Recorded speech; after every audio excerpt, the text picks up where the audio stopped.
All right, welcome back to From 8 Arbitration, to the 100th episode of From 8 Arbitration. What about that? That's crazy, isn't it? 100 episodes. That's nuts. I would have never thought that. I was planning on doing a handful, like I said, just to get through the basics of things.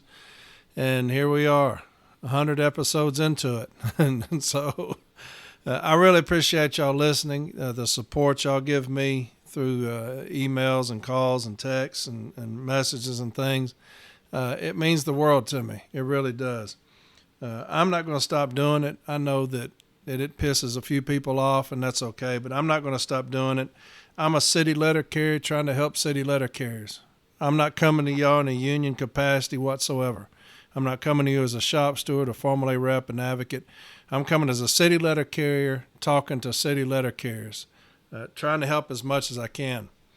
Trying to help stewards, formal reps, arbitration advocates, B teams. I've had every level reach out to me for some kind of guidance and help, and I've helped as much as I can.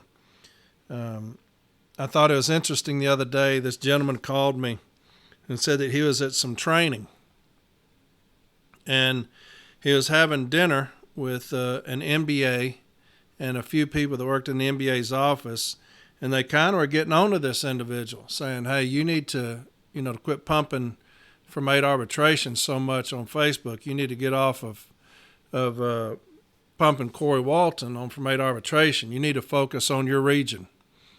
And this gentleman was like, well, From 8 Arbitration is reaching the whole country. Yeah, that's not what we're here for. You need to focus on your region. And you need to quit putting that out there everywhere From 8 Arbitration. I thought that was probably the most ignorant thing I've ever heard. Whoever said it, if it was the NBA, that was the dumbest thing I've ever heard. If it was somebody from the office, I think that was the most idiotic thing I've ever heard, is that we're going to only focus on our region. That's the reason most MBAs don't like this podcast, is because I do reach the entire country. And so I think it chaps their asses because they focus on their region. They don't focus on other regions. I'm here for city letter carriers, period. I'm not here for my region. If I was doing it, then I'd say From 8 Arbitration for Region 8. I don't do that. It's From 8 Arbitration. Anybody that wants to listen to it can listen to it. I've had a lot of people that have reached out about it saying they can't do one because their MBA has shut it down. I don't deal with that because I don't care what my MBA said. I was going to do it. I'll show you the influence that From 8 Arbitration has had as of today. And this is what I'm talking about when you say, let's just focus on our region, how idiotic that is, the ignorance of that. As of today, From 8 Arbitration has 237,868 downloads. 237,868 downloads. The top 10 regions, now listen, if you're saying just focus on your region, this is what just one podcast has done in over a year's time. One podcast from one person. Now, I've had some very good people come on here, but one podcast from one person, this is what it's done. The top 10 regions. California is number one. 15,572 downloads out of California. 15,572. Texas is number two. 14,136. Illinois, 3. 13,135. Ohio, 4th, 9,247. Michigan, 7,743. Florida, 7,185. New York, 7,171. Tennessee, 6,942. Pennsylvania, 6,454. Georgia, 6,210. Those are the top 10 regions. Now, you got an idiot sitting there telling somebody, you focus on your region only. You don't worry about the other city letter carriers across this country when you're pumping From 8 Arbitration on social media. You focus on your region only. Look at what one podcast has done across this country. It's reached every state. Every state has a listen. It's reached 81 of 195 countries in this over the world. I don't know why they're listening, but it's reached 81 countries in this in the world. So to whoever's listening across the world, I appreciate you. I don't know why you're listening, but maybe it's something to do with the union. But anyway, so when you say things that are idiotic, like you worry about your region only, that's stupidity seeping out of your mouth when you say that. We're city letter carriers concerned about city letter carriers. I'm not concerned about regions. I'm not concerned about who's angry or who's uptight that I'm saying things. I'm not concerned about that. One of the things they were saying is, Corey's podcast now, they started out instructional, but now they're just ranting. I've told y'all how it's morphed through the episodes when it started out, and then more and more people are messaging me talking about how corrupt the union was in their installation and their branch, the good old boy network, how it was destroying their branch, how MBAs refused to get involved with their stations. And so when I started hearing that, it kind of morphed a little bit. There's still a lot of education going on, talking about discipline all the time. I'm the only one that I know of that's talked on a podcast about what's going on around the country now as far as all these different situations that management's doing from headquarters. I haven't seen an NBA yet that's mailed out anything, but yet they will tell you, don't listen to Corey. When Corey is the only one that is out there putting his ass on the line to instruct carriers across this country. But yet you'll have an NBA say, don't listen to Corey, all he does is rant. If y'all remember, when I first started, I had a friend of mine come up and do a couple of podcasts, and he was immediately told to never come on here again. Never go on there again. Now, this is back when we were just doing straight education. Don't ever get on there again, all right? I went to the national convention, and I was kicked out because of educating, right? I hadn't been ranting on people. I was kicked out because of educating. Right?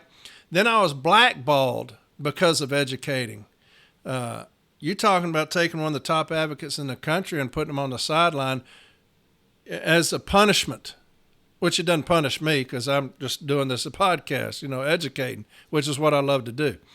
But I was blackballed because of education, because of me educating. And so now that I'm ranting, they're saying, well, don't listen to Corey because he just rants now. He doesn't educate. Well, fuck y'all.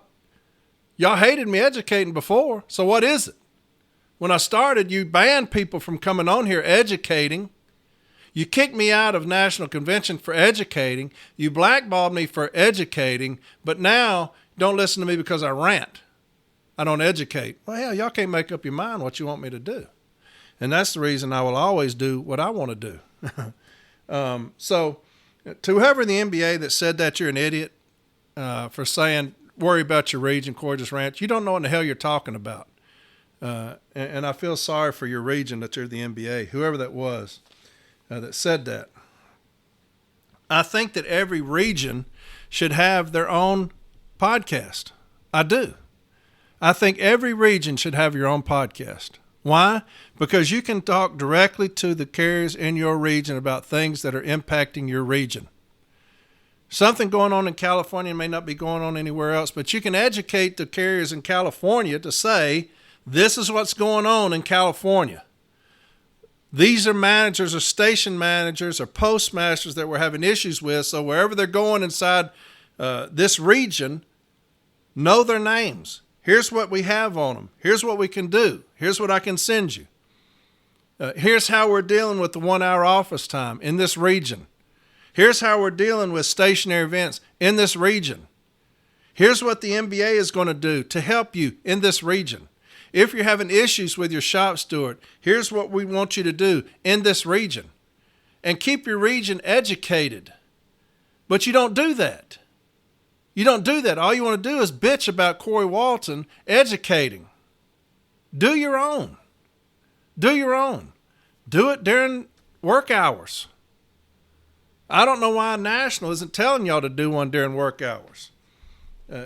I pay to have mine on, but y'all have people that are educated enough to where y'all can get it on these different platforms for free. It'd take you 1 hour. It'd take you 30 minutes to say, hey, here's the podcast for this week. This is what's going on. Every region should have one. The gentleman sent me this the other day. He said, I thought about you when I heard you talking about the union, how they were coming down on you and how they were talking about the podcast, which is hysterical. But it says it's the man in the arena. And it says, it is not the critic who counts, not the man who points out how the strong man stumbles, or where the doer of deeds could have done them better.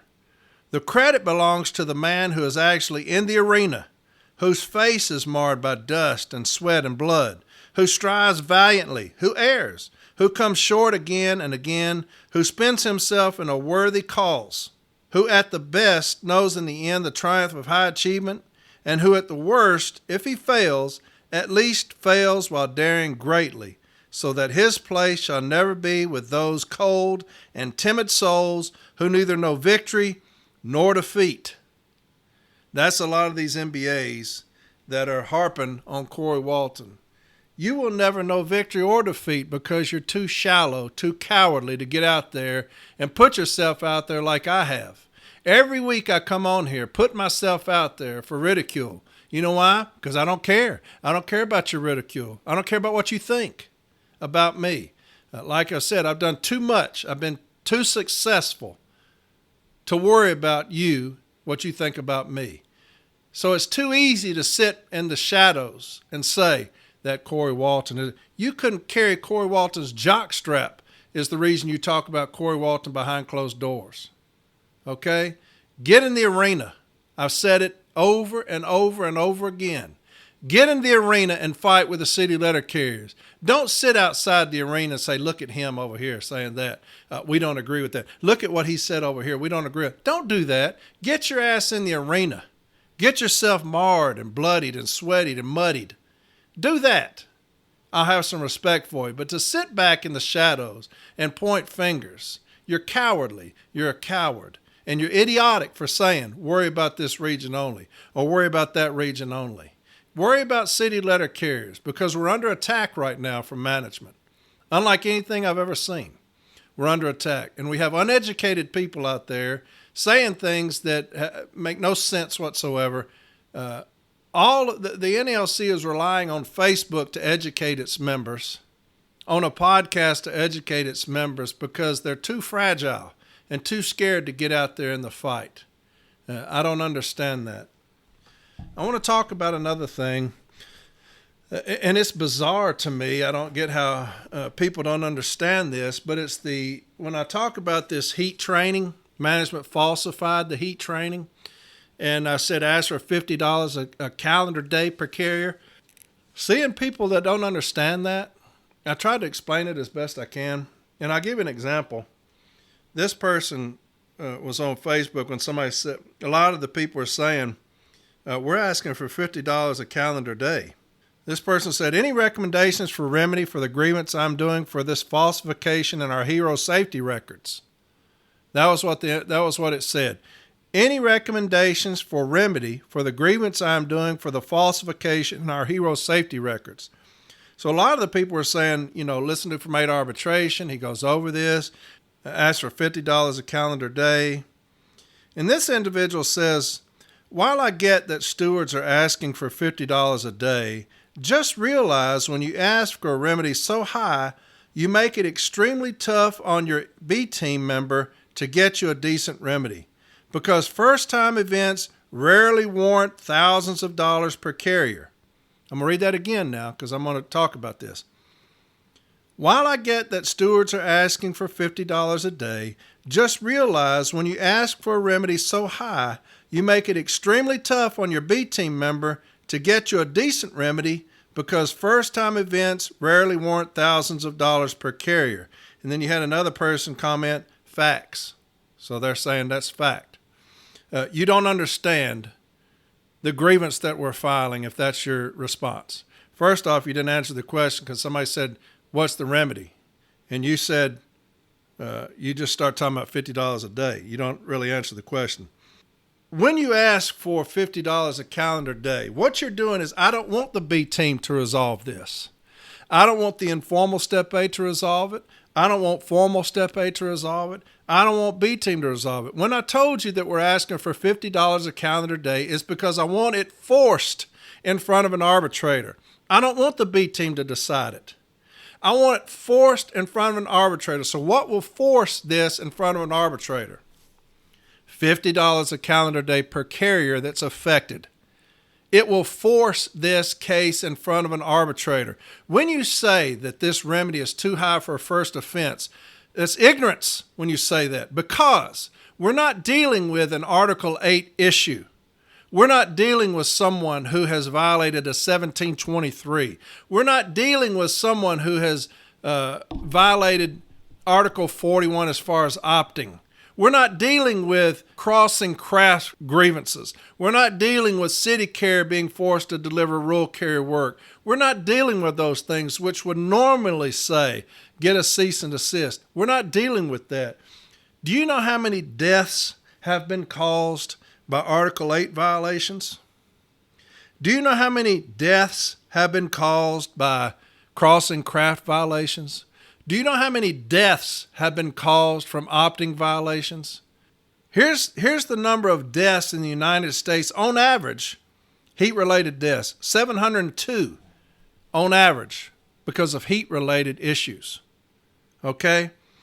There were more excess deaths in females, 2,159, compared with males, 1,115, across heat periods in 2022.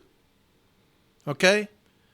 There were more excess deaths in females, 2,159, compared with males, 1,115 across heat periods in 2022. Extreme heat is responsible for more weather-related deaths in the United States in an average year than any other hazard. Excessive heat claimed an average of 158 lives per year in U.S. from 1992 through 2021. Do y'all hear that? Extreme heat is responsible for more weather-related deaths in the United States in an average year than any other hazard. That's the reason you're asking for $50 a calendar day. We didn't have management come to us and say, hey, we were supposed to give this training by April 1st, and we've not done it. Well, I'm going to have to file a grievance then for a cease and desist. Y'all need to give that training. We didn't have that happen here. Management falsified the training, and we caught them falsifying the training. They intentionally falsified training for one of the biggest killers of our people. I've said that over and over again. So how you cannot understand the $50 per calendar day, how you don't understand that, I don't get it. We're not dealing with a simple violation of the contract here. We're dealing with management intentionally falsifying documentation, training records. They intentionally falsified it. Okay? So, when I say $50 a calendar day, I want this to go in front of an arbitrator. He may say, $50 is excessive, I'll give you a cease and desist. It will have an arbitration on record where management has intentionally falsified heat training. The biggest killer of our people. I've said it over and over again. The biggest crippler of our people. I've said it over and over again. It is a devastator to the letter carrier craft. Too many times I get calls where members have been taken to the hospital because they've called in and they've been told to keep going. Too many times of that. And it's because of education. Now what do we have here? We have management across this country. This isn't just centrally localized where they did it. It's across this country. They have intentionally falsified this training. I told you about the 11 steps that they have to go through to put in this training. So you're going to go in front of an arbitrator. You're going to tell them this is the history of heat-related deaths in this country. Here's what management has done. They've intentionally falsified this. How do I know? Because they didn't come to us. We found it. We found that they did it. Right? So I'm going to ask for $50 a calendar day. So to those who are saying it's in excess, it keeps the B team from doing it, I don't want the B team touching this. I want it forced in front of an arbitrator. Right? That's what we're going to do. So I don't know how we don't get that, But that's it. That's where we're going with that. Also, a lot of managers are pissed that we're asking for it, and so they're handing out relevancy letters. Here's one of them here. It says somebody sent me this. Subject: management's response to union information requested dated 5/6/2023, received 5/8/2023. This response with information was sent by express on 5/9 following an anticipated response by May 11th. So we turned in the information request on the 6th. They're saying we should be getting it on the 11th. Okay, so we've lost 5 days there already. Dear Mr. John Doe, regarding potential Article 14 safety violation, request number 1, all HERO training records from 2022-2023 for all letter carriers and CCAs assigned to this station to include date and personal inputting all training. Answer: relevance requested as well as specific training requested. Now it says HERO training. Okay, so I've already told you what I wanted. Request number 2, tax employee listing report for these 2 zips. Answer to the request number 2, relevance requested. Request number 3, employee on the clock report when training was conducted. Answer to request number 3, relevance requested. So they're now giving us relevancy letters based on our information request. That shows you how much they don't want us to catch them falsifying documentation. They're giving us relevancy letters, okay? Now remember, I've dealt with relevancy letters in 2 episodes. My Article 17 episode and episode 74 dealt with relevancy letters. So get into those 2 episodes, and it'll have everything that you need for these relevancy letters. Now, what you stated was good enough, but if you want to turn in an information request saying Article 14, management intentionally falsifying HERO training records, I'd do that, and that will scare the shit out of them. Management intentionally falsifying HERO training records, violation of Article 14. And that way they'll know exactly where you're coming from on that. I've got some other things that people have sent, and I'm going to go over those, and then I'm going to do some basics, some basic stuff on informal meeting, because I've had a lot of new stewards reach out asking if I would just do the basics. I did kind of the basics on in the informal episode that I have, but I'll do it again, okay? And so I'll just keep doing that. I'll do it every week if you need me to help you out with that. I'll do it every week. I don't mind. But I had this person, they put this up on Facebook, and it says, these are left at our cases and coming from a supervisor that talks nonstop to everyone. These are left at our cases, and it's an office observation, improper work methods. And it has the route, the carrier, the date, the day, the supervisor. And then it's got about 20 things that they've listed where you can check off. Playing with mail prior to casing, tapping mail on case, excessive moving of mail at case, putting mail in and taking out, stacking mail in piles. It's got all these different excerpts from the M41, M39. And if you look up most of these, they're not relevant to what they're saying. Okay? One, they got 2 that are checked. One says talks excessively to other carriers, M41 112.25. That just says simply be prompt, courteous, obliging, and attend quietly, refrain from loud talking and using profanity. It doesn't say excessive talking. I can talk excessively. I can talk from the time that I get into the station. I can talk continuously the entire time I'm in the office. I can talk. So when it says talks excessively to other carriers, there's no rule against me talking excessively. I can talk nonstop without taking a breath for 2 hours, and there's nothing you can do to me about it. And the other they got checked is stops casing to talk. And they got the same verbiage about loud talking, refrain from loud talking. stops casing to talk. The only requirement I have in the office is an 18-8 standard. That's the only requirement that I have. If I don't make that standard, I can't even be disciplined as long as I'm working. If I don't make that standard, and you can show that I have time-wasting practices, we can address it. But if I stop casing mail and I start talking to somebody, there's not really shit you can do to me as long as I'm making 18-8. Really nothing you can do to me as long as I'm making 18-8. And most of these provisions that they put in here talk about 18-8. 121.11 of the M41 talks about 18-8. And so when you get these, first off, I'm going to grieve it that they can't give them to me anymore, because on it says discussion, check, at today you are observed, and it gives what you're observed doing, which is a violation of the M41 section this, which is a non-productive work habit.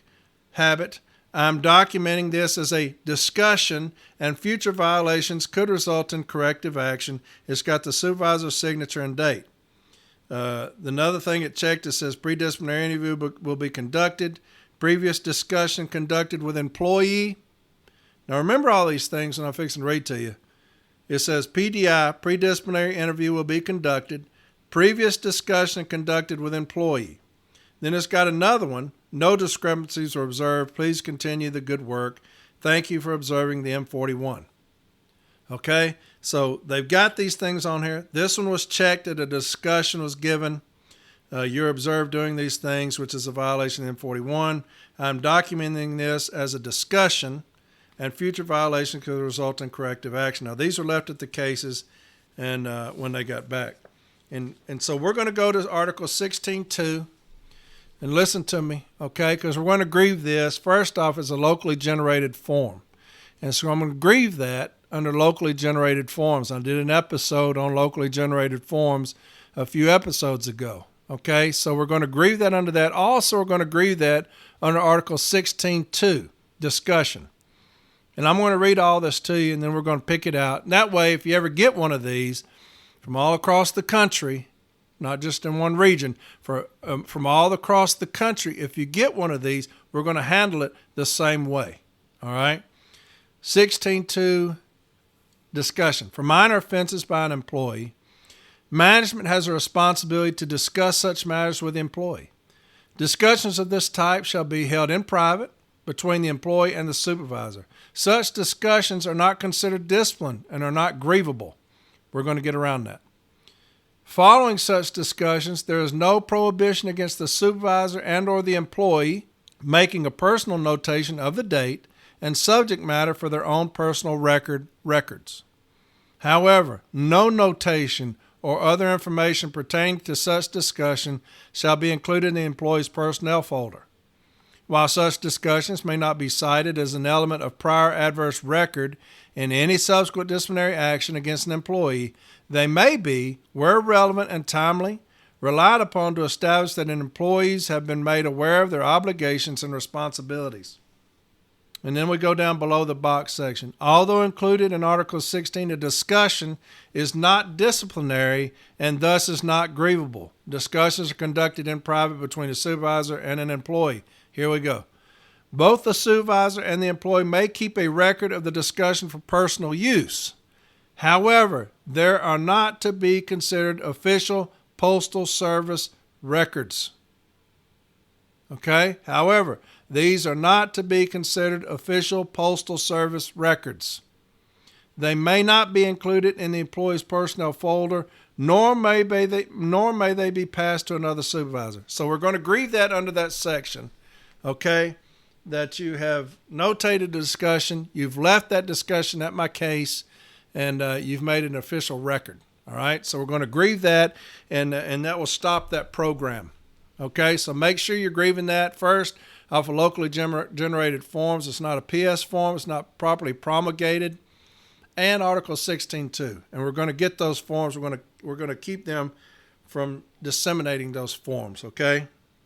Here's another thing a gentleman sent to me on an email, and he said that these are handed out, and I'm going to address this too because this whole thing is a grievance. And these are handed out to the carriers, and it says, carriers, Now, listen to this stupid ass shit here. Listen to this. This is what somebody actually felt comfortable handing us. Okay, so we're going to grieve this too. Carriers. The USPS as an organization has a vision, and the following items are things that we will be focusing on post office wide. 60 minutes or less in the office. Okay. I'm not going to get on another rant about the union here. We're going to educate you here. Okay? Forget about business agents and anybody else at National. We're going to educate you here. Okay? And you can get your education from Facebook, because that's how our union's going to educate. 60 minutes or less in the office is changing a work practice. It's changing work standard. 60 minutes or less in the office. I've got that episode up, how we beat that. Sean Colleen was at the B team and another gentleman. Look at that episode, listen to it, and get those case files off of there and grieve the hour office time. Grieve the hour office time. It goes on. Reducing stationary times by 50%. Okay? That's another thing that we've been talking about ad nauseum, these stationary events. Nobody's going to do anything to help us. We're going to educate you here on this podcast. All right? I told you how I would deal with stationary events. I'd grieve it under Section 134 of the M39 and pray that my union supports me. I'm going to ask them where they're getting those stationary times. And loading time of 22 minutes or less. Street variance to base, 98% or less. We wanted to share it with you and let you know these are the expectations. As a shop steward, I'm going to get these letters. I'm going to take it in there, and I'm going to interview the supervisor. And I'm going to say, where are you getting this 60 minutes or less office time? And get that on the record. Now, he's going to try to explain it a little bit down here, but I want the supervisor to tell me, where are you getting the 60 minutes of office time from? Where is that coming from? Get it on the record. Reducing stationary times by 50%. How do you anticipate reducing stationary times by 50%? How are you going to do that? And where are you getting these stationary times from? I'm getting that on the record. How are you seeing that carriers have stationary time? I need the 4584s or the 3999s. I need those for each carrier that you've witnessed on stationary time. They will have none. Okay? Loading time of 22 minutes or less. Where are you getting that loading time is 22 minutes? Where are you getting that from? We already know, because I've talked about this a million times as these memos. Okay? Get these things on the record so that when we grieve this, it will show an arbitrator that being pressured off of fabricated or falsified objectives. Okay? That's what they're doing. We'll be reviewing the data and posting it so everyone can see the information and nothing is hitting or surprise. I'm grieving that. The second that they put up any data about my route, I'm grieving that. Okay? I'm going to ask them, where are you getting this data? And where are you going to post it? And what is going to be posted? And put them on notice you're going to grieve that as soon as it goes up. The data and facts will be right there. And it's based off your actual performance and moves in the scanner. I'm grieving that shit the second it's put up anywhere under Section 115.4 of the M39 Handbook. Anytime you put anything up about my performance so anybody can see it, I'm grieving that under mutual respect. 115.4 of the M39 Handbook. Shop stewards, do that. Anytime management puts up anything, it don't have to have my name, it can have my route. Grieve it. We're not going to have any data put up about city letter carriers for everybody to see. We're just not. If you need to deal with me personally, take me into the office and give me a discussion on whatever. You're not going to broadcast my business over the workroom floor. I don't care if it's great. I don't care if they say, Corey, you're the best in the station. I'm grieving that under Section 115.4 of the M39 Handbook. So anybody that's dealing with this, grieve it. Any times they put up, grieve it. Any stationary times, grieve it. Anytime they say you didn't meet your 22-minute load time, grieve it. Grieve it. Grieve every single thing. I've said it. Most people are saying, why are you grieving that? Grieve everything. Everything that you can grieve, grieve it. I don't care. You see these little handouts they give where they got 50 things about the M41 and M39 that we're supposed to know and we're violating. Grieve them into submission. They don't know near as much as they think they do. Grieve everything. Why do you grieve everything, Corey? You know, that seems like that would just be creating a hostile work environment for the carriers if you're grieving everything. Why are you grieving everything? If you give management an inch, they will become your ruler. That's bottom line. If you give management an inch, they will become your ruler. Do not give them an inch in your station. You fight for every inch you can. Don't ever back up an inch. Shop stewards, you fight for every inch you can. Right? Remember that. You give management an inch, they'll become your ruler. They're looking every way they can, just like this stupid little handout here. It goes on. The top 3 to 5 with the highest numbers will have to explain what caused it. That's a grievance. That's a grievance. How are you going to say who the top 3 or 5 are of what? Of 22-minute load times? No such thing, but yet you're going to pressure me and you're going to say to me that I'm going to answer for that. Union's not doing anything about it. Stationary events, you're going to say if I'm in the top 3 or 5 with the highest numbers, I have to answer for stationary events and what caused it. That's a grievance. 60 minutes of office time, which is completely fabricated. The top 3 or 5 are going to have to answer to that and say why it's caused it. So they're creating a hostile working environment for my carriers, for my brothers and sisters, based off of things that headquarters has told them to do. And our union is doing nothing about it. I'm not going to get on that again. Our union is not doing anything about it. We will do it here in this podcast. And I don't care if MBAs get pissed off about it at all. I don't care. Now, I told you to get your ass on here and challenge me, but nobody's called me yet. Like I said, they're going to stand in the shadows and point fingers. I'll educate every carrier in this country off this podcast is what I'll do. I'll educate every carrier in this country off this podcast is what I'll do. With the volume we have, no route should be in the office over 60 minutes. That's 4 feet of mail at 18 and 8 standard, which is the minimum. Y'all see that? That's 4 feet of mail at 18 and 8. So they give you no office time, no fixed office time. And he's going to say that here in a second. So this memo here, this little handout, is saying that you get no fixed office time. It's gone. If you're in the office for 60 minutes, that's 4 feet of mail at 18 and 8 standard. So they're saying that the 60 minutes you're casing, from the time you clock in to the time you clock out, you're casing mail. Right? That's the 18 and 8 is sticking time. So he's saying 4 feet is 18 and 8 standard. 4 feet is a mail. That's generally what we say. 4 feet is an hour. So he's saying that's 18 and 8, 4 feet. So from the time you clock on to the time you clock to the street, you're sticking mail. No other time, no pull down time, no nothing. That's what they're saying.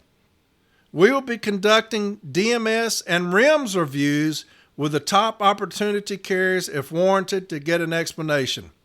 What are you talking about there? They're talking about stationary events.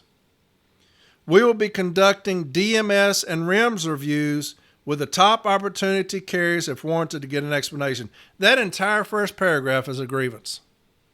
That entire first paragraph is a grievance. But it gets better. The decrease in volumes across the board means that a lot of routes no longer earn 8 hours. Your DOAS numbers have 47 minutes of fixed office built in daily. That is no longer applicable. Y'all hear that? Your DOAS numbers have 47 minutes of fixed office time built in daily. That is no longer applicable. Some of you have high growth, and that's justifiable.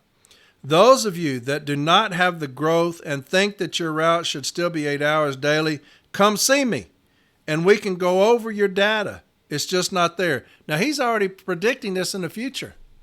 He's already telling you that tomorrow it's just not there. He's already telling you that next week it's just not there. You know how they know that? Because they're going off a pet. It will never be there based off pet because you get no fixed office time. It will never be justified based off of what he's talking about DOAS and pet. The same goes to kickoffs. Just because you have half of a route on a kickoff and it's set base of 6 hours on the street does not mean that you have 3 hours no matter what. Damn. They're doing half a route. Holy smokes. The volume plays a factor, just like y'all put in on a 3996. When it's heavy, when it's light, it's the same thing.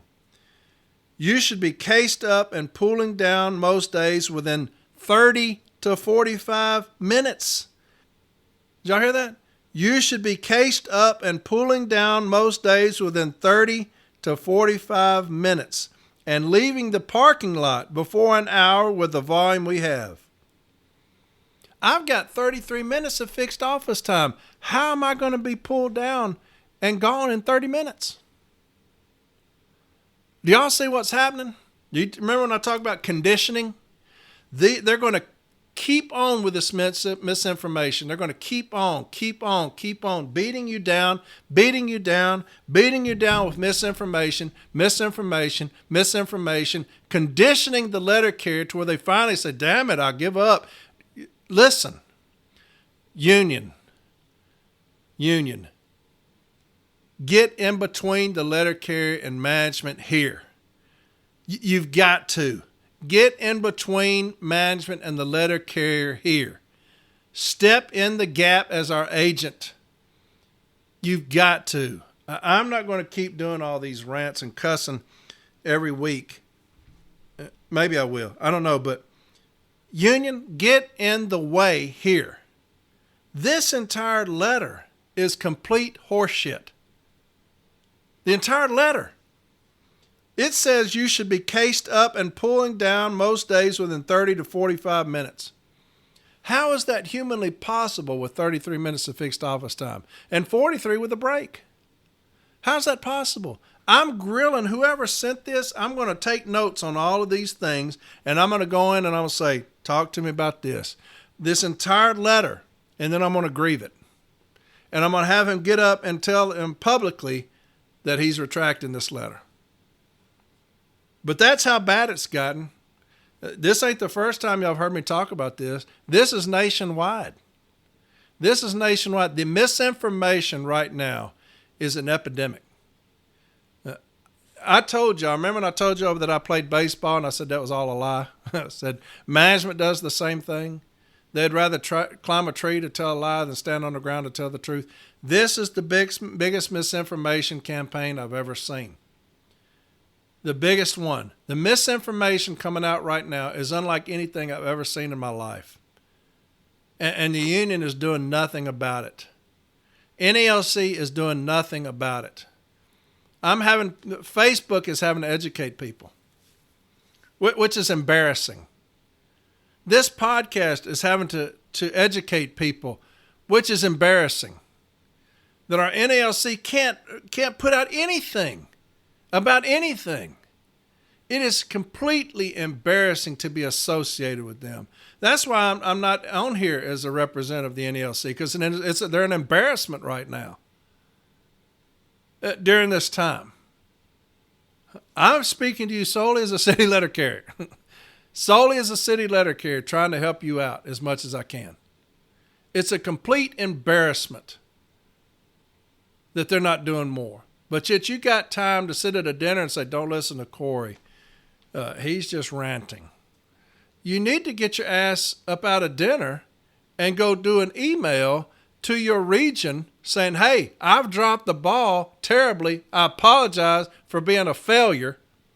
This is how we're going to combat these letters, this hour office time, 22 minutes. These are the things the shop stewards are going to do when they come up, when they arise. This is what's going to happen. Instead, I'm going to sit at a table and talk about the only person who's doing anything to help anybody. You're an embarrassment. Plain and simple. I'm going to keep on. Here, keeps on going. Any spurs that can be cased are to be cased in the office. not sorted in the parking lot. Every 100 spurs you give every 100 spurs give you 10 minutes. They're credited like flats. When the opener comes around with your estimated leave time that is based on your casing percentage to standard on the route and the volumes that are in DOAS. Good God, this person has no idea about the contract. This letter was written by somebody who has no idea about the contract, about any M document, any step 4. They have no idea about anything. But the misinformation is so strong that he felt comfortable enough to put this out there. I'm going to read that again.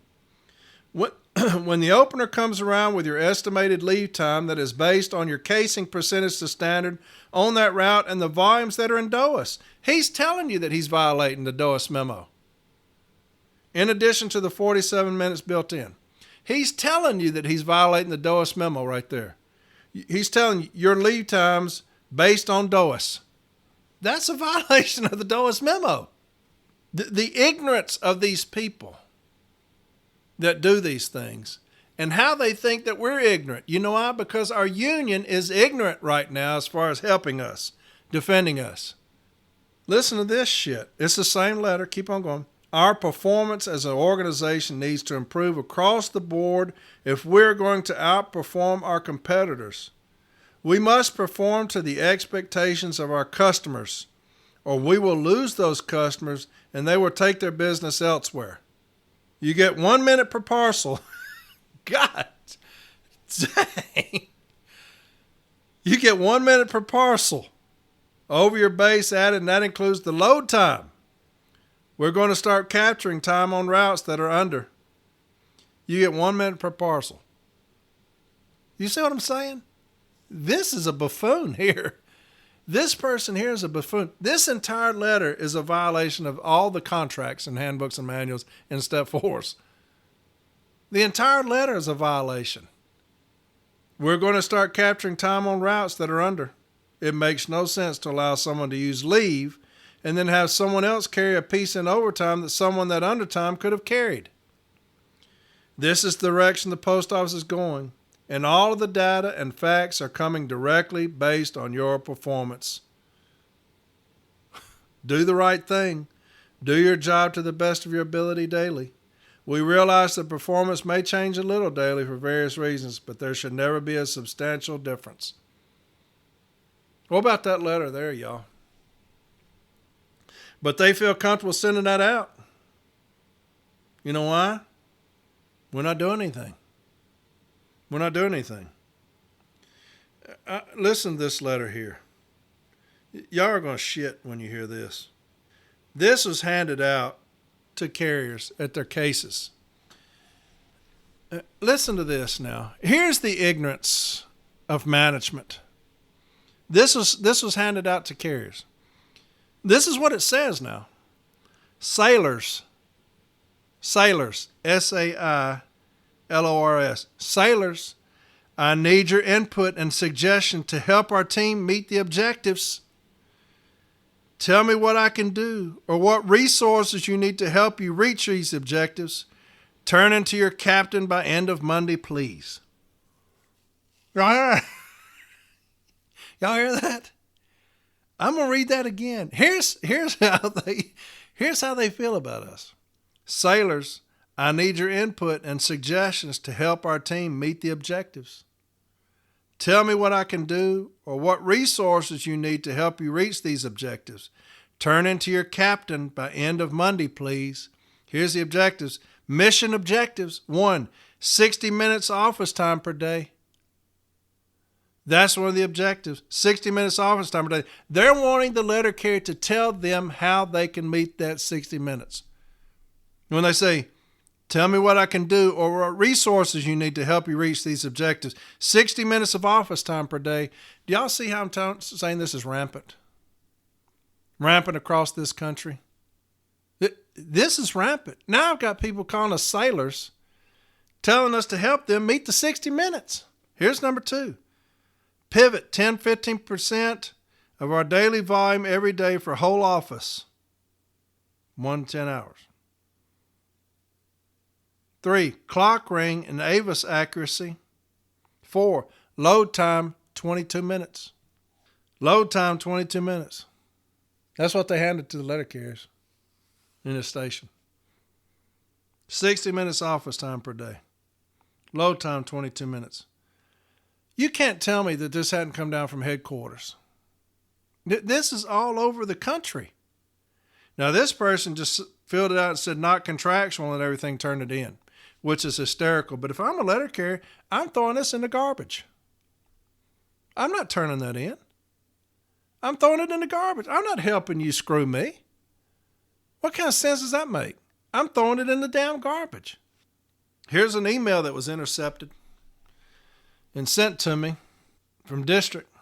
Team, things are about to get much more challenging. I have been messaging about improving the variance to 60 minutes for weeks now, so this should not come to any surprise to anyone. Everyone should know where they stand on the variance to 60 minutes. Right now, it appears we're letting our craft employees dictate to us how long they're in the office each day. I want to make this really open and obvious with everyone. We are required to get our carriers out in 60 minutes each day. Our district is currently ranked towards the bottom of all districts in performance.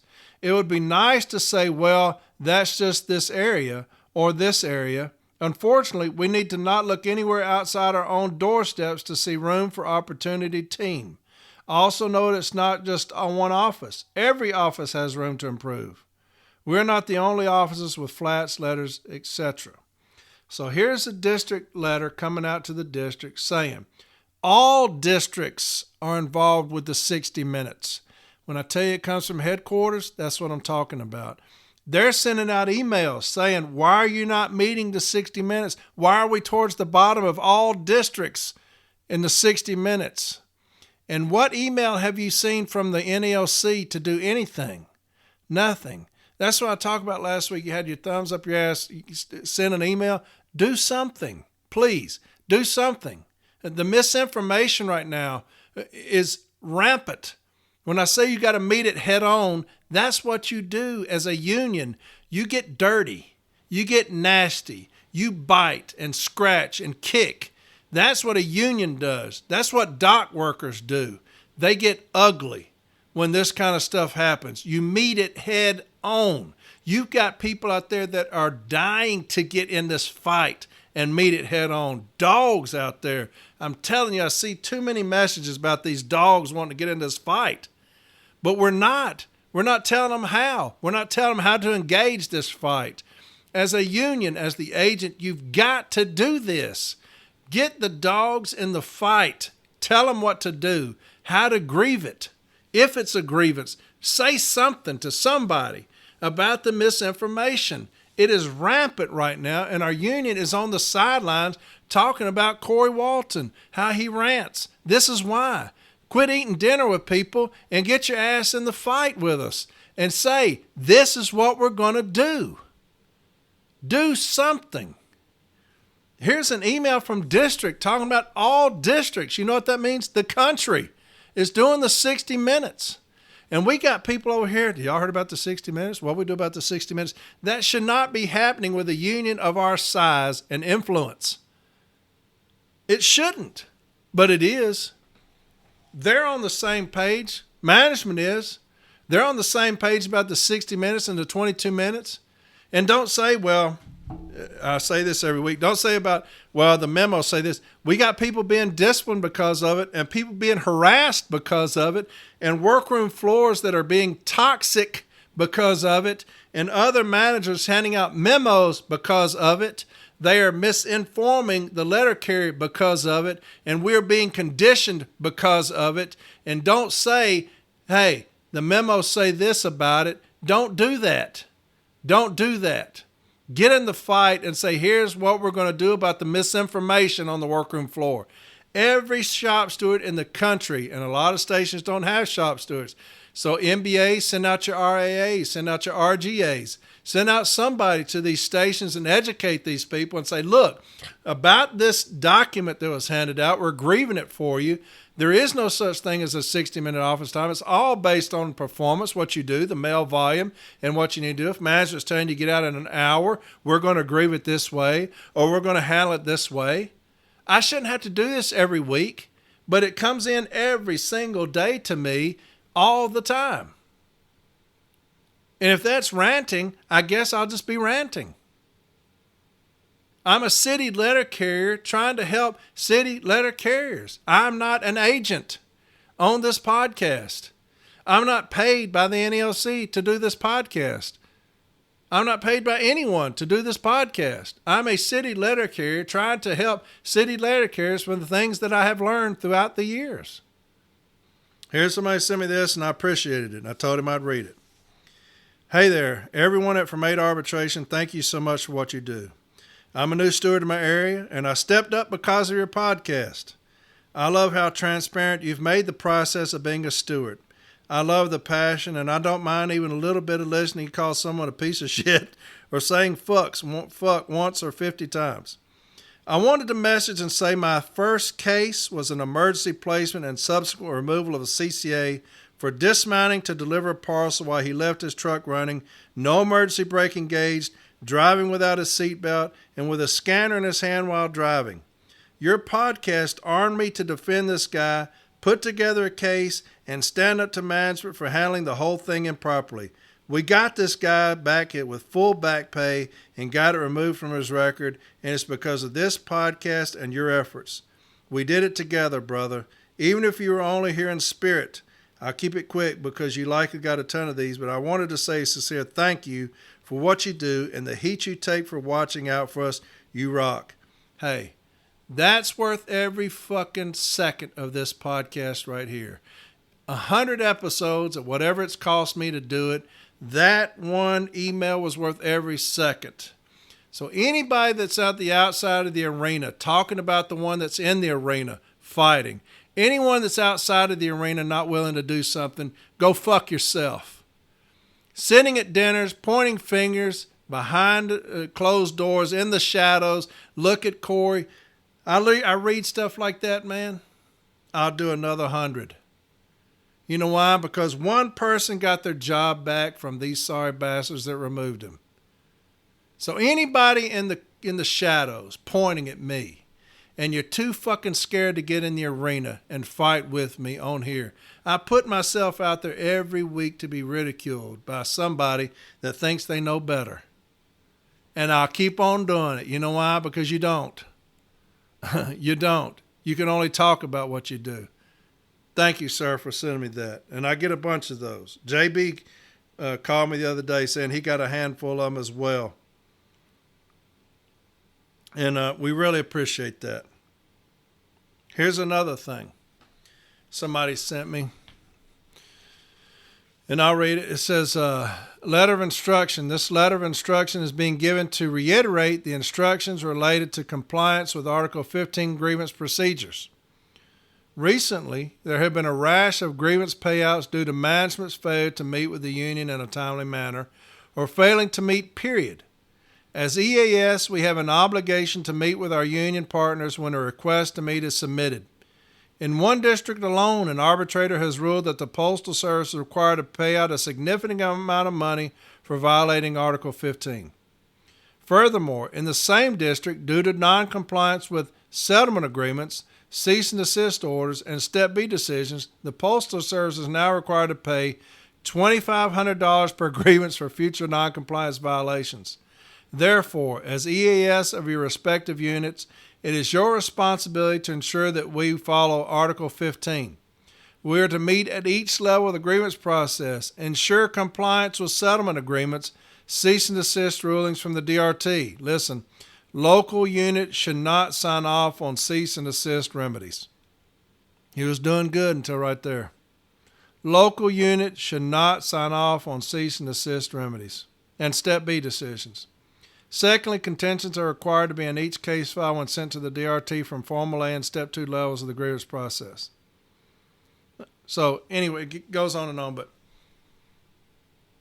they're intentionally violating Article 15 when they sent this letter out. And it would go in each file, and I would say a violation of Article 15.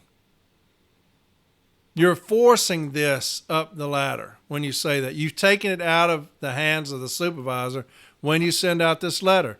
So, to the person who sent me this letter, I'm going to put it in every one where I ask to cease and desist, and they say they can't do that. I'm putting this letter in there. I'm getting yellow highlighter, highlighting that section, saying management's in violation of Article 15 because the supervisor does not have the authority to settle this grievance. That's what I'm doing with that, okay?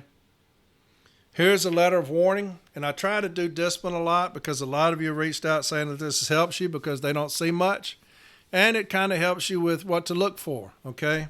I'm big on beating discipline on just the charge. I want to beat discipline on just the charge, and I want you to be able to beat it on just the charge. Okay? Of course, we'll get in, when you get the investigative interview, everything that management's looked at to issue the discipline. Once we get that, we'll be able to beat it even further. But I want to be able to beat discipline on just the charge. Okay? Here's a letter of warning. The official disciplinary letter of warning is being issued to you for the following reason. Failure to be regular in attendance. And that's rampant right now across this country. Attendance-related discipline is going crazy. I'm getting more emails and messages about attendance-related discipline right now than anything else. JB is covered up in attendance-related discipline. So this is the flavor of the month right now. They're going after us again for attendance, so make sure you listen to my attendance-related podcast. Those are some of my very first ones about attendance reviews, the requirements under those, okay? Make sure we're trying to help us out as much as we can. You're charged with failure to meet the requirements to maintain regular attendance. You had 5 unscheduled absences in a 90-day period. During an investigative interview on 4/26, you acknowledged you're aware of that employees are expected to maintain their assigned schedule and that failure to be regular in attendance may result in disciplinary action. You have been reminded in an official discussion that your attendance record is unsatisfactory. However, you have continued to incur unscheduled absences since that date. You have been absent on the following dates. And it gives you 1, 2, 3, 4, 5. I must remind you that it is your responsibility to maintain regular attendance and comply with leave request regulations. You must also understand that regular attendance is a fundamental requirement of your employment. And it has some ELM provisions in there. Now, the person who sent me this has already found all these things and done a very good job. They just sent it to me and asking what I thought. A+ on it. And you know who it was, you sent it to me. A+. They talked about the ELM provisions not asking the II. No standard for regular attendance. But did y'all notice anything about that first part that will kill this discipline immediately? This is why you need to know Article 16. The very first article I memorized was 16. I can go through any part of Article 16 on any form of discipline and know exactly where we're going with it. How about this here? You have been reminded in an official discussion that your attendance record is unsatisfactory. Anybody see a problem with that? That's a discipline killer. That will kill this discipline. If I had 10 pages of contentions, 9 of them would be this right here. Right? 90% of my contention on this one would be them including that official discussion. Why? Because you can't do it. Article 16.2, I read it to you earlier. However, no notation or other information pertaining to such discussions shall be included in the employee's personnel folder. While such discussions may not be cited as element of prior adverse record in any subsequent disciplinary action against an employee. You hear that? While such discussions may not be cited as an element of prior adverse record in any subsequent disciplinary action against an employee. Well, right here they said, in the charge. You had been reminded in an official discussion. So the discipline's dead. Raise that contention, 16.2, and this discipline, there's no way it'll make it. There's no way. If anybody resolves this for any kind of time, they should be removed from their union capacity. If it's a B team member that says it's reduced to 6 months because they include it, they should be terminated from their B team position. Formal A should be removed from theirs. This is a discipline killer. We don't lessen discipline because of this. It kills the discipline. Here's another one. So my postmaster told me this morning that they had changed the package delivery time on the street from 1.5 minutes to 1 minute. I talked to the clerk, and she told me she's not seen an email changing this, but our PM told her the same thing. As the clerk is who approves or denies my overtime, as we do not have a supervisor and our PM don't get here till 9 or 10 a.m. after we already leave for the street. So the postmaster says, you no longer get a minute and a half per package, you get 1 minute per package. And the clerk who approves or denies our overtime. What? What's that? And the clerk who approves or denies my overtime. How's that even a possibility? How could I ever get, I would request the 1017B log. Any notation in that, I'm going to agree to have it removed. Any notation from that, I'm going to agree to have it removed. The clerk approves or denies my overtime. What? And the postmaster's saying, we get 1 minute? I'm going to ask for that. Where are you getting that from? That's the reason we don't consider DOAS. That's the reason there's a DOAS memo. First off, your flats are counted not by piece count, but by linear measurement. It's a linear measurement of your flats. 1 tub equals 115 pieces. It's not a piece count. So the tubs, 1 foot, 115 pieces, goes into DOAS. So it's an inexact amount. DOAS is an inexact amount. Plus, the parcels that they put into that you receive for the day, they give a time credit for. That's a projection. So the time credit, he's saying, is in 1 minute. Went down from 1.5 minutes, you get 1 minute. What he's talking about is DOAS. They put that into DOAS. So where they used to put 1.5 minutes into DOAS per parcel, now they've decided just arbitrarily and capriciously to decline to lower that to 1 minute. So now you get 1 minute per parcel in DOAS. Well, he's telling people you get 1 minute to deliver a parcel. Parcels take what they take. It may take me 6 minutes to deliver a parcel if I got to walk up a hill. I'm a big boy. So if I don't have a way to turn around at the top of a hill, I'm walking it up the hill, and I'm going to do my procedures on the parcel, and then I'm going to walk back down. And however long that takes me is however long it takes. There is no standard for delivering a parcel. It takes what it takes to deliver a parcel. So if manager's telling you, you got 1 minute, stewards, request that from them. Where are you getting 1 minute? And we'll grieve that if they're trying to hold us to it. But they're talking about DOAS there. So here's another thing sent to me. Everyone has to be out of the office in an hour. If not, we will take a look at your times and do an 1838. If that doesn't work, then there will have to be corrective action. You hear me? You hear what I'm saying? The inaction of our union is leading to this. The inaction of our union is leading to this. I'm going to read it again. Everyone has to be out of the office in an hour. If not, we will take a look at your times and do an 1838. If that doesn't work, then there will have to be corrective action. Now they're telling you they're going to have corrective action based on you not getting it out of an hour. You know why? Because the union hasn't done anything. When I say that JB grieves everything that management comes out with, when it first comes out, it's got a grievance on it. There's no time elapses.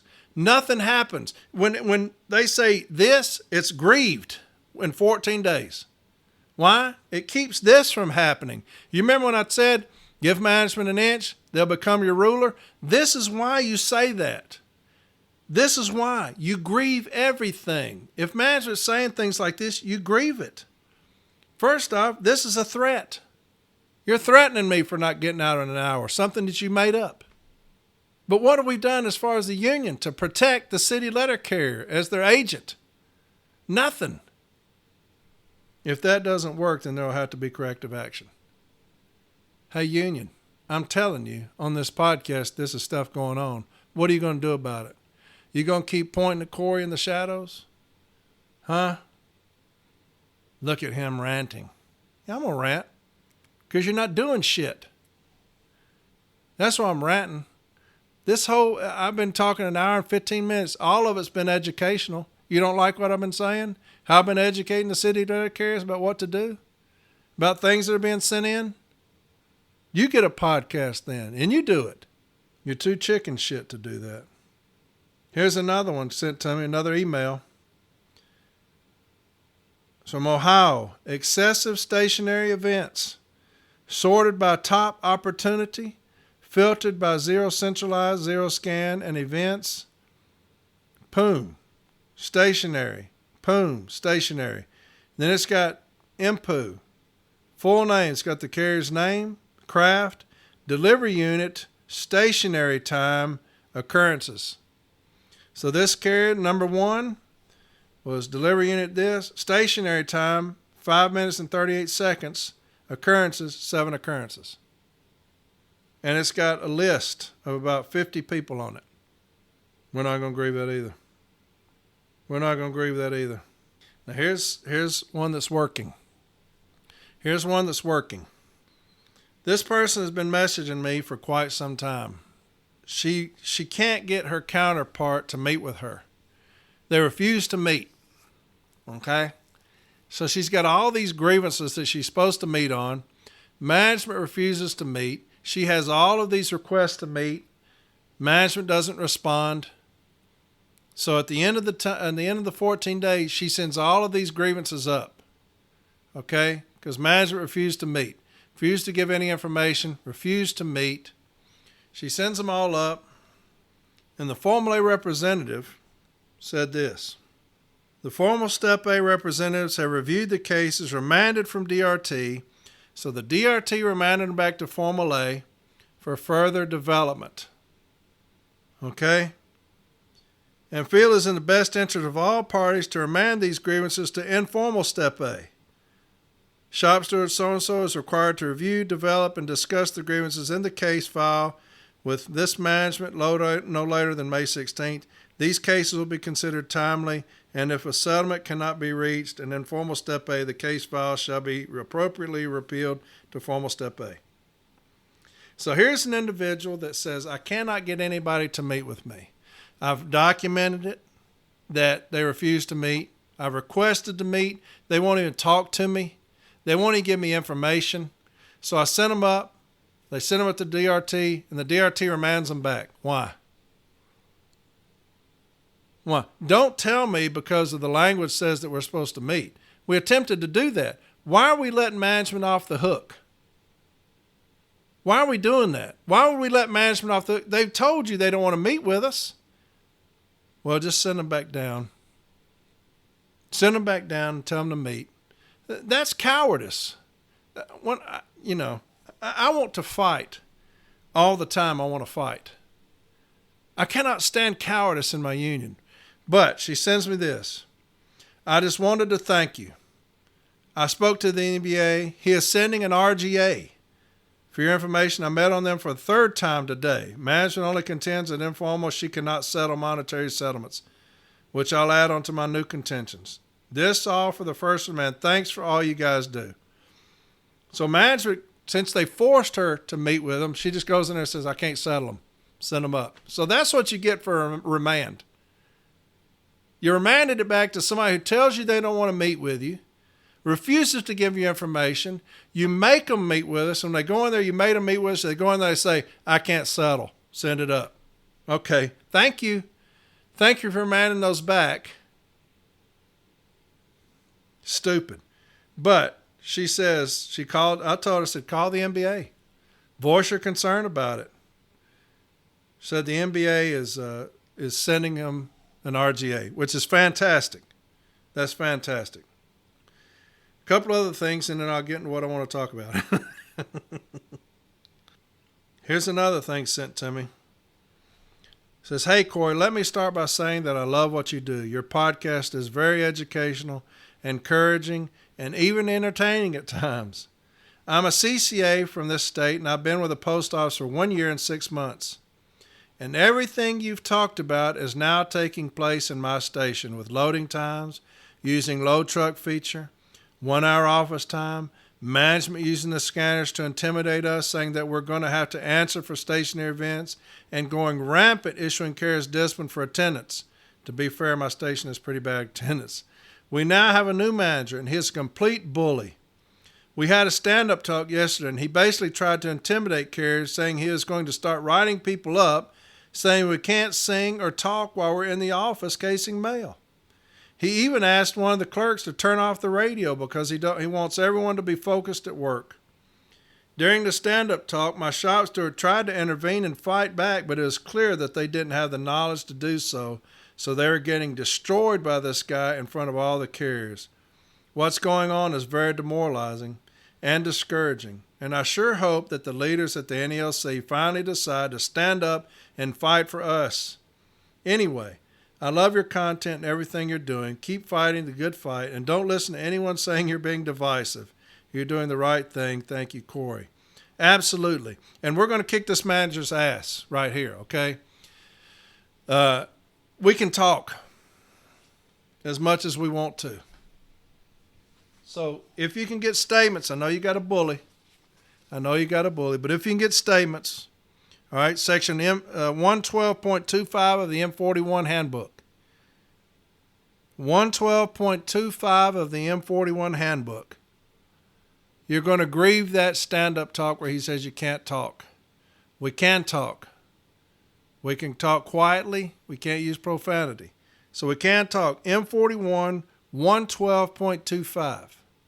Now, as far as the radio is concerned, we're going to grieve that under past practice. Jeremy's going to put this site up. It's C30984. It's a case I did back in 2013, an arbitration in Gadsden, Alabama, in front of Roberta Bayhackle. C30984. Okay? 30984. And it's about the grievance was filed when management terminated the past practice of having a radio playing on the workroom floor. Okay? And so she ruled against management, said you got to put the radio back. So when he tells the clerk to turn off the radio, grieve that. It's past practice. Get statements from carriers. Y'all going to have to stand up now. You got to stand up to these bullies. And if your shop steward's overwhelmed, contact your business agent and see if he'll send somebody or she'll send somebody in there for you. These business agents need to get off their damn asses and start helping. Okay? So contact your business agent. Say that the shop steward's overwhelmed, that this manager has come in and overwhelmed them. He's a bully. He's telling everybody they can't talk. He took our radio away. And just start filing grievances and start winning grievances on him. And that's how you control a bully. Okay? I've said it a million times. The 8190 will control everything. It is so powerful. Just that single piece of paper will crush the biggest bully that you've ever seen. That one piece of paper. It's that heavy. It will crush any bully that you come into contact with. You just have to file it. Okay? So if your shop steward is a little green and kind of intimidated, have them step down. Somebody else step in there. But contact your business agent and say that the shop steward's getting run over by this bully, and hopefully contact your business agent, and hopefully the business agent will do the right thing and send you some help. Okay? So get that decision from Roberta Bayhackle. It's very good, 30984, and she explains very well about past practice of the radio. Okay? And file that grievance on him. All right? Okay, let's talk about some basics on Article 15. This is a lot longer. I didn't think this would be 45 minutes. Some basics on the informal Step A meeting. All right, a lot of new stewards have asked me just to go over the basics because they don't know what to do in the informal Step A meeting. And so I will go over just a few things about the basics, okay? When you start with the basics, we're going to start at the informal Step A meeting. We're going to start with Article 17. Okay? I know that don't make any sense, but it will. When we're dealing with informal step A meeting, let's start with Article 17. All right? Article 17, representation. 17.1, Section 1, stewards. Stewards may be designated for the purpose of investigating, presenting, and adjusting grievances. Contractual authorization for stewards. Although shop stewards are union representatives and NALC officials chosen according to NALC rules, stewards are also given important rights and responsibilities by the National Labor Relations Act and by the National Agreement. The contract authorizes stewards to represent carriers in the investigation, presentation, and adjustment of grievances, and requires the employer to cooperate with stewards in various ways as they accomplish their grievance handling jobs. Okay, I'm going to read that one more time. Contractual authorization for stewards. Although shop stewards are union representatives and NALC officials chosen according to NALC rules, stewards are also given important rights and responsibilities by the National Labor Relations Act and by the National Agreement. The contract authorizes stewards to represent carriers. So what does that tell you? They are not one and the same. Okay? A steward and a carrier are not the same thing. When you're in a steward capacity in 513 time, when you clock over to 513 time, you are no longer a city letter carrier. You are a union representative. What does that mean? When you're in that capacity, you are no longer unequal. You're on equal terms with management. They are no longer your supervisor. They're no longer your boss, right? You're in a protected status. That means that you go in there as equals in that meeting. Okay? That's the most important thing for you stewards to understand. And you get that straight from Article 17. When you go to 17.2a, the union will certify to the employer in writing a steward or stewards and alternates in accordance with the following general guidelines. Okay? The union will certify to the employer. So management is completely left out of it. The union certifies the steward, and the steward represents the carrier. So they are not one and the same. When you're on 513 time, that means that you are equals with management. When you go into that informal step A meeting, they are no longer your boss. And I don't care who it is they've designated to go in there with you. It can be the district manager. He is not your boss in that informal step A meeting when you're the steward. Understand that fully when you go into that informal step A meeting. If you've been a shop steward for one day and you go into that informal step A meeting and you deal with a district manager who's been doing it 30 years, y'all are equals. He is no longer your boss. Okay? So anytime you go into that informal step A meeting, you are equals. It is imperative that you understand that. All right, we're going to start on Article 15.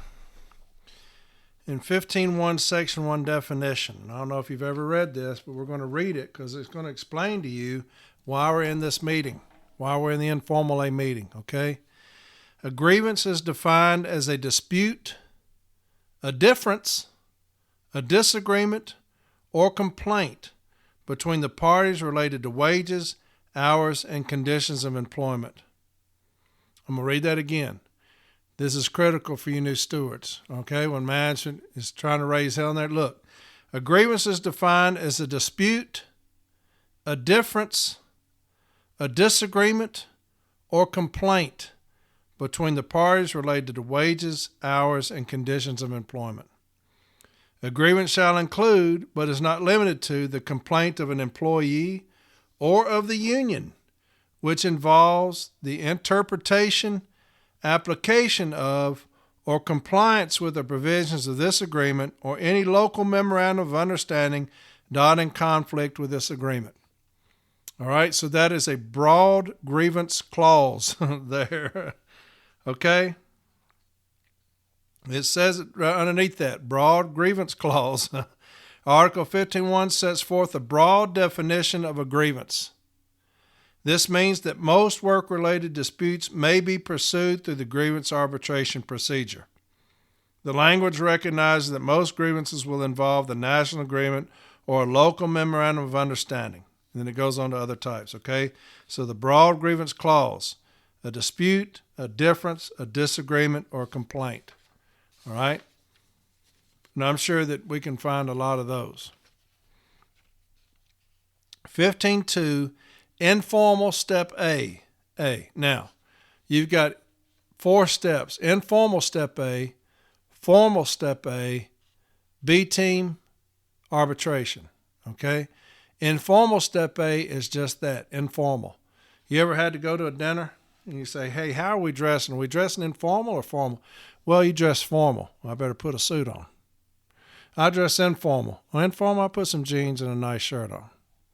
Okay, there's a difference between the informal and the formal, and it is a great difference. The informal is a discussion. The formal, you bring the house. Okay, that's where you bring your contentions. That's where you build your case file. That's where you can call witnesses.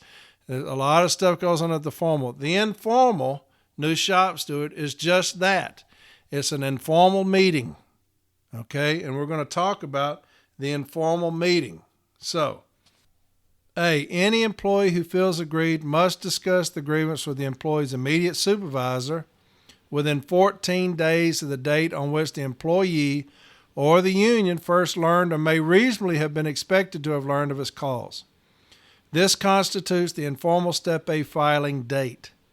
The employee, if he or she so desires, may be accompanied and represented by the employee's steward or union representative. During the meeting, the parties are encouraged to jointly review all relevant documents to facilitate resolution of the dispute.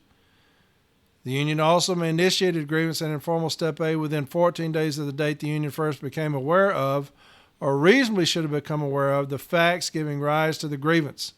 In such case, the participation of individual grievant is not required. An informal step A union grievance may involve a complaint affecting more than one employee in the office. It goes on, an employee or union representative must discuss the grievance with the employee's immediate supervisor within 14 calendar days of when the grievant or the union first learned or may reasonably have been expected to learn of its cause. The date of this discussion is the informal step A filing date. So, they're making it clear that the informal step A will be a discussion. So when we go into that meeting, if we discuss the topic, then we are bargaining in good faith. A lot of times management at arbitration wants to say that the union failed to bargain in good faith because we go in there with an 8190, both parties say there's nothing I can do about it, there's an Article 8 on it, and they'll sign the 8190, send it up. Discuss the grievance at the informal step A meeting. Okay? I turn in contentions. A lot of people don't. Whatever you want to do at the informal step A is completely your business. Whatever you want to do, it's nothing's right, nothing's wrong. Just do it how you want to do it. If it's a discipline, go in there, say that management failed to meet just cause. You can show them that, whatever. It's a discussion, okay? Discuss whatever you want to about the grievance that you're filing. There has to be nothing more than a discussion. You can review relevant documentation. You can review the letter of warning. You can review the information that you requested. You can tell them how they violated provisions of the contract. If it's an Article 8 issue, you can review the clock rings. You can review the schedule. You can review the ODL. It's a discussion. Okay? If they don't want to settle, they'll sign the 8190 and send it up. All right? It's a discussion. So, to the new stewards, when you request your information and you research and you investigate to see if you have a grievance, like I said, I do contentions because I don't want anybody speaking for me. You don't have to do that. I know that MBAs get their asses chapped when I say I do contentions. That's how I do things. I do contentions at the informal step A. Why? Because I'm very proficient at contentions. and I want to speak for myself and my carriers. I don't want anybody else to speak for me. So I do contentions. A lot of people don't, and that's fine. Let's go to 15.2, informal step AB.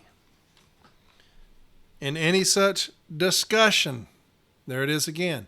The informal step A meeting is a discussion. So there's no reason to be intimidated. There's no reason to be unprepared. You know you had 14 days to investigate your grievance to see if you've got one, right?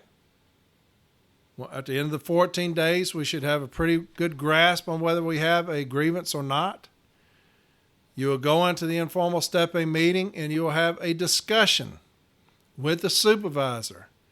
And you'll say, here's the reason I feel like you violated these provisions of the contract.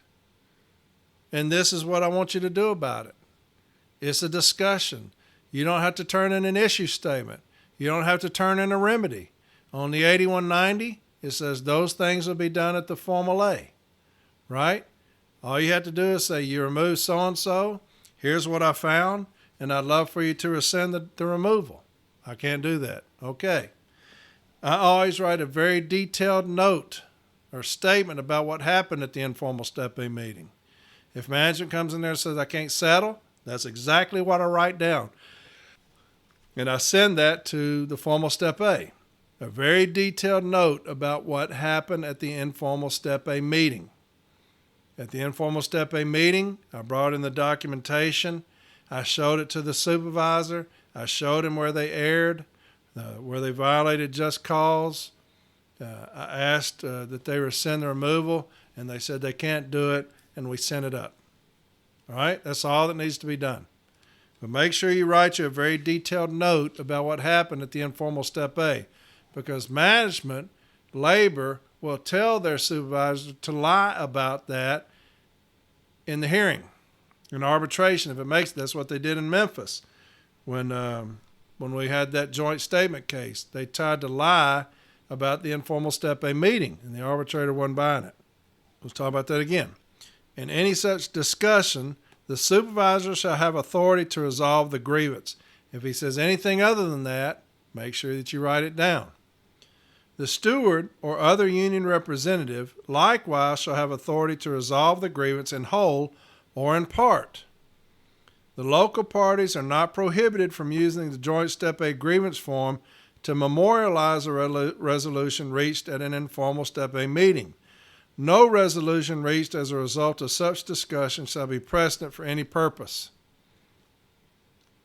Goes on, during the informal step A discussion, the supervisor and the steward, unless the grievant represents himself, have the authority to resolve the grievance. Both parties must use the JCAM as their guide to the contract. A resolution at this informal stage does not establish a precedent. While either representative may consult with higher levels of management or the union on an issue in dispute, this section establishes that the parties to the initial discussion of a grievance retain independent authority to settle the dispute. Informal step AC. If no resolution is reached as a result of such discussion, do you think they're trying to drive that home? It's only a discussion. That's why it's informal. It's an informal step. We're only discussing things in here. Advocates, make sure that you learn Article 15 for arbitration. Make sure that you're well versed in Article 15 when you go to arbitration. When management tries to say we failed to bargain in good faith, that's the reason on the 8190 it says date discussed with supervisor. Date discussed with supervisor at the informal step A part at the top. Date discussed with supervisor because it is a discussion. And it says it over and over and over again in Article 15. I'll start that over. If no resolution is reached as a result of such discussion, the union shall be entitled to file a written appeal to formal step A of the grievance procedure within 7 days of the date of the discussion. See what I'm saying? Such appeal shall be made by completing the informal Step A portion of the joint Step A grievance form. At the request of the union, the supervisor shall print his or her name on the joint Step A grievance form and initial confirming the date of the discussion. Have y'all read Article 15 and realized that it says that over and over again? It's because it's an informal Step A meeting, new stewards. Okay, so when you go in there and you have your documentation that you looked over to find that there is a grievance, it is just merely a discussion. Okay? You're going to tell management why you feel like they violated whatever. You're going to show them what you found. You're going to discuss it where it talks about all relevant documentation. We're going to discuss it. If there's no resolution, we're going to sign the 8190 and we're going to appeal that to formal Step A within 7 days of the discussion. All right? So new stewards, understand this. The informal Step A meeting is only a discussion. If you want to have contentions, that's fine. If you don't, that's fine. Take in the documentation that you've requested. You've researched it. You've investigated it. You say, I do have a grievance. And then you'll go into the informal Step A meeting. Okay? Make sure that you know that there's a grievance. Okay? Make sure of it. That's why we have 14 days. Make sure that you know that you have a grievance. All right? And whenever I do classes, whenever I do training, I'll always ask the class, what is 2 plus 2? Who knows what 2 plus 2 is? And hardly anybody will raise their hand because they think it's a trick question. It's not a trick question. 2 plus 2 equals 4. Okay? So when I go into that meeting, I know that 2 plus 2 equals 4. There's nothing else you can tell me that's going to convince me otherwise. 2 plus 2 equals 4. So if the supervisor tells you that 2 plus 2 equals 5, I will not sign off on that. I will not agree to that. Why? Because I know 2 plus 2 equals 4. If the supervisor tells me that the district manager has come down with a policy and hands me a policy and says this is from the district manager and the district manager is now saying that 2 plus 2 equals 5, I don't care because I know that 2 plus 2 equals 4, no matter what anybody else says. If the postmaster says, if you don't sign off on that 2 plus 2 equals 5, I'm going to target your carriers as soon as this meeting's over with. I can't help you. 2 plus 2 equals 4. It will not equal 5, no matter how much you try to intimidate me in that meeting. 2 plus 2 equals 4, and I know that for a fact. So know that your position is right. You've had 14 days to prove it, to investigate it. When you go into that meeting, you know that 2 plus 2 equals 4, no matter how much bullying, how much falsification, how much they try to persuade you that it's 5. You know for a fact that you're right because you had 14 days to research it, to investigate it, and you know for a fact that what your position is 100% correct. Okay? So, in that meeting, in that discussion, we know that our contentions are right, regardless of what management says or what they try to sell us on. Okay? It goes on. If the parties are unable to resolve the grievance during the informal Step A meeting, the union may file a written appeal to formal Step A within 7 calendar days after the meeting. The time limits for filing a grievance in informal Step A or appealing to formal Step A may be extended by mutual agreement. The steward appeals the grievance to formal Step A by filling out the informal Step A portion of the NALC USPS joint Step A grievance form and sending it to the installation head or designee. Now, I will never get involved with that discussion there because everybody's different how you appeal it to the formal Step A. Everybody's different. Stewards, contact your branch president and ask how y'all appeal that to formal Step A. Okay? Don't mess that up. Contact your branch president and ask how you appeal your grievances to formal Step A and get that down. All right? You got 7 days. Here, we send all of ours to JB and they appeal them. All right? You contact your branch president and ask how they appeal those grievances to formal Step A. So as basics, That's as basic as it gets for the informal Step A meeting. It's an informal meeting. Stewards, you got 14 days to investigate your grievance. I told you what the broad grievance clause was.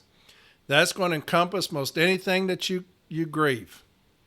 All right? You're going to go in there. You're going to have your documentation ready. If you want to write contentions, do that. If you don't, you're not required to. Like I said, I do because I want to speak for myself. And so I have my case arbitration ready at the informal Step A meeting. I don't need to add anything. But if you don't do that, that's fine as well. Have your position so that you're ready to discuss that position with the immediate supervisor. And you're going to say, in this discipline, you cited 10 dates. 5 of them you didn't ask about. We feel that that's a violation of the just cause principles where it talks about was a thorough investigation completed because you didn't ask me about these 5 dates. The supervisor will look at it. They'll look at, you're right. We'll settle it. Or they'll look at it and you look, I can't settle it. Okay. In this accident, you didn't contact the branch president. After the accident, you didn't contact him promptly. No, we didn't. So we'll settle it. We won't settle it. Know your position. Have your documentation ready. It's a discussion. Okay? So when you go in there, you discuss your grievance with the supervisor. If at the end of the discussion you can't come to a resolution, you'll sign the 8190, see how you appeal yours to formal Step A, and make sure that within 7 days after the discussion, you appeal it to formal Step A. Okay? It's a very simple process. Take the 14 days to investigate thoroughly. Okay? And make sure that you have a grievance. All right? And once you have a grievance, once you know that you have a grievance, not be talked out of your grievance. Just like the 2 + 2 = 4. It will never equal 5. And we know that for a fact, okay? So that's the basics of the informal Step A meeting. That's as basic as you get. So hopefully it helped new stewards when it talks about discussion. So read your Article 15, get well versed in it. Advocates, know Article 15 inside and out. All right? Know Article 15 inside and out. So when shit hits the fan in that arbitration, you don't even have to get the contract. I will recite language to the arbitrator while managers over there trying to scurry through the contract. I will tell them each step of informal Step A, each step of formal Step A, and each step of the B team. And I'll be sitting there talking to the arbitrator while managers over there flipping through the contract trying to find out where I'm at. Advocates, memorize Article 15 if you want to be a good advocate. Okay? And stewards, same thing. Stewards, get into Article 15 informal Step A, memorize that language, and understand that you're in there for a discussion. Okay? Review relevant documentation. So there you have it. There's episode 100 for you. I appreciate every single one of you that listen. If you like me, don't like me. I don't care. I appreciate you for listening to From A to Arbitration. I would have never thought that I'd had 100 episodes. In a million years, I would have never thought that. I thought that I'd be on here and do, a few episodes on 16, on 8, on some other things, and 100 episodes later, and we're not even close to being done. All right? I'll be your voice. I told you that. I have nothing to lose. They can't take anything from me. And so I'm going to keep doing it as long as I want to do it. All right? I will not take donations. Those of you who said you got... I had one say, I'm not taking no for an answer. I'm sending you something. I'm not taking anything. All right? I do appreciate that. From the bottom of my heart, I appreciate it. I do. Sincerely. I'm fine. If I was broke, I'd say send me some money. But we're doing all right. So I love doing this. I love getting in management's ass, training up warriors to do that. I want to succeed. I want to see the city letter carrier succeed. I want to see my union succeed.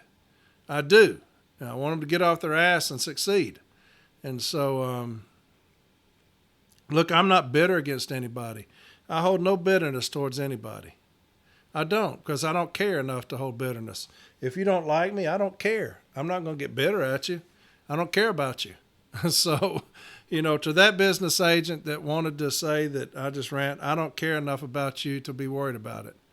But I just wish you'd do your own podcast and put your money where your mouth is. Get in the arena and help out, okay? Get in the arena and help out your people. Don't be one of those that sits outside the arena pointing at people. That's cowardice, and we have enough of that as it is. So get on from arbitration.com. A lot of great comments about that. A lot of people have messages about that.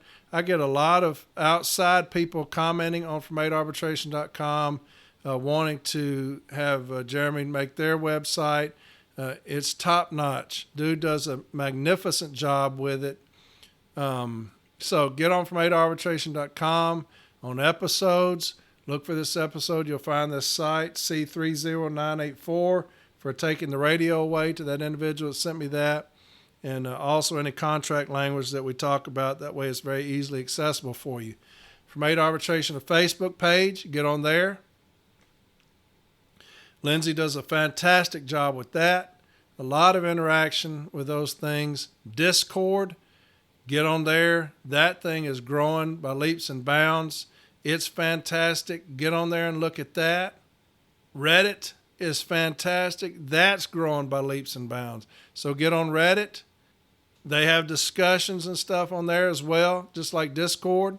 And he also has a lot of funny stuff he puts up on there, some pretty good stuff. That guy does a fantastic job. And so there you go, 100 episodes for you. We've grown pretty dadgum good, man, in these 100 episodes. 237,000 downloads. That's astronomical. I would have never thought it. But we're going to keep educating. That's what we do. We're going to keep talking about the hot topics every single week. If I got to talk about an hour office time for 6 more months, I'm going to do it. And so that we'll be educated on those 22 minutes, stationary times. I'll do it on this podcast. I don't care who harps on it. I'll keep doing it. All right? We'll keep educating city letter carriers. Okay? You have a fantastic rest of the week, and I'll see you next Sunday for episode 101. All right? I love you, folks. I'll talk to you later. Bye.